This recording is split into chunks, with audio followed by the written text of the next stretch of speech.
ನಮಸ್ಕಾರ ವೀಕ್ಷಕರೇ, ಭೀಮಾ ನಡೆ ನ್ಯೂಸ್ಗೆ ಸ್ವಾಗತ. ಇಂದಿನ ಪ್ರಮುಖ ವರದಿಗಳು. ಬಾಗಲಕೋಟ ಜಿಲ್ಲೆಯ ಬಾಗಲಕೋಟ ತಾಲೂಕಿನ ಹೊಸೂರು ಕ್ರಾಸ್ ಸಮೀಪ ಇಂದು ಸಂಭವಿಸಿದ ರಸ್ತೆ ಅಪಘಾತದಲ್ಲಿ ಐಸರ್ ಟ್ರಕ್, ಬೊಲೆರೋ ಹಾಗೂ ಆಟೋ ರಿಕ್ಷಾ ಪರಸ್ಪರ ಡಿಕ್ಕಿಯಾಗಿದ್ದು, ಅಪಘಾತದಲ್ಲಿ ಐಸರ್ ಟ್ರಕ್ ಚಾಲಕ ಗಾಯಗೊಂಡಿದ್ದಾರೆ. ಮಾಹಿತಿಯ ಪ್ರಕಾರ ಟಿಪಟೂರಿನಿಂದ ತೆಂಗಿನಕಾಯಿ ತುಂಬಿಕೊಂಡು ಮಹಾರಾಷ್ಟ್ರದ ಔರಂಗಾಬಾದ್ ಕಡೆಗೆ ತೆರಳುತ್ತಿದ್ದ ಐಸರ್ ಟ್ರಕ್ನ ಟೈರ್ ಏಕಾಏಕಿ ಬ್ಲಾಸ್ಟ್ ಆಗಿದೆ. ಇದರ ಪರಿಣಾಮವಾಗಿ ಚಾಲಕನ ನಿಯಂತ್ರಣ ತಪ್ಪಿದ ಟ್ರಕ್ ಮೊದಲು ಬೊಲೆರೋ ವಾಹನಕ್ಕೆ ಡಿಕ್ಕಿ ಹೊಡೆದು ಬಳಿಕ ಆಟೋ ರಿಕ್ಷಾಕ್ಕೂ ಡಿಕ್ಕಿ ಹೊಡೆದಿದೆ. ಡಿಕ್ಕಿಯ ರಭಸಕ್ಕೆ ಐಸರ್ ಟ್ರಕ್ ಪಲ್ಟಿಯಾಗಿದೆ. ಅಪಘಾತದಲ್ಲಿ ಐಸರ್ ಟ್ರಕ್ ಚಾಲಕ ಗಾಯಗೊಂಡಿದ್ದು, ಅವರನ್ನು ಚಿಕಿತ್ಸೆಗಾಗಿ ಆಸ್ಪತ್ರೆಗೆ ದಾಖಲಿಸಲಾಗಿದೆ.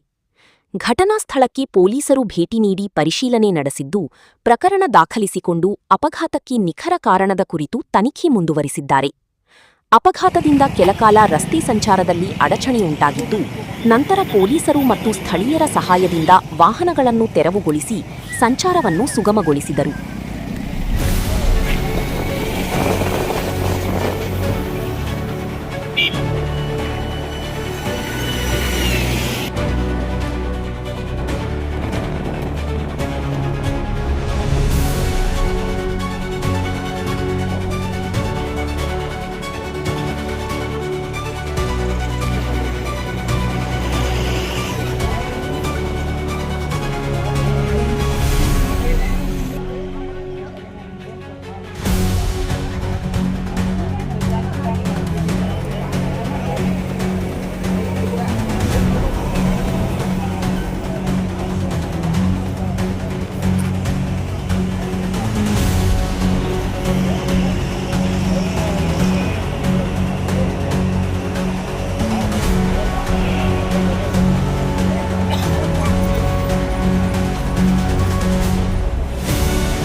ಇನ್ನಷ್ಟು ಸುದ್ದಿಗಳಿಗಾಗಿ ತಮ್ಮ ಭೀಮಾ ನಡೆ ಚಾನೆಲ್ನ ಸಬ್ಸ್ಕ್ರೈಬ್ ಮಾಡಿ, ಲೈಕ್ ಮಾಡಿ, ಶೇರ್ ಮಾಡಿ.